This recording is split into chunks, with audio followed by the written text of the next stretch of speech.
Tonight, as the body of one of the American soldiers killed in Niger this month returns home to Florida, and the White House confirms President Trump spoke to all 4 families of the fallen, the president's taken another swing at Barack Obama on the gravest of presidential obligations. I think I've called every family of somebody that's died, and it's the hardest call to make. As far as other representatives, I don't know. I mean, you could ask General Kelly, did he get a call from Obama? The president invoking the memory of his chief of staff's son, Robert Kelly, a Marine killed in 2010, one of nearly 500 American troops who lost their lives in Afghanistan that year. A White House official telling NBC News President Obama never called Kelly. It comes a day after Mr. Trump volunteered this claim. If you look at President Obama and other presidents, most of them didn't make calls. A lot of them didn't make calls. But the same day President Obama visited Arlington National Cemetery in 2011, the Kellys attended a White House breakfast for families of the fallen.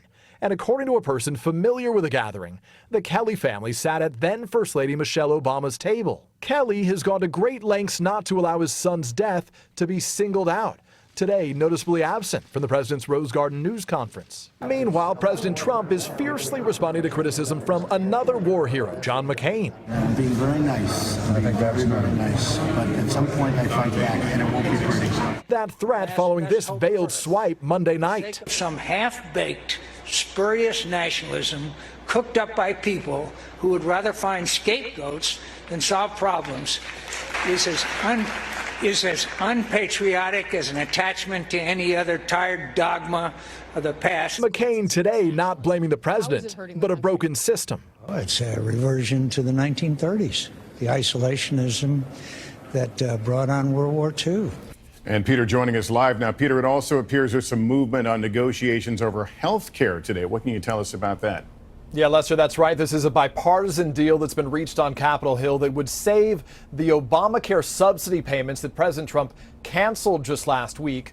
Of course, the president's repeatedly insisted Obamacare is dead, but tonight he appears to be signaling an openness to this deal, a short-term fix, he says, that nearly 6 million low-income Americans rely on to make their health insurance affordable. Hey, NBC News fans, thanks for checking out our YouTube channel. Subscribe by clicking on that button down here, and click on any of the videos over here to watch the latest interviews, show highlights, and digital exclusives. Thanks for watching.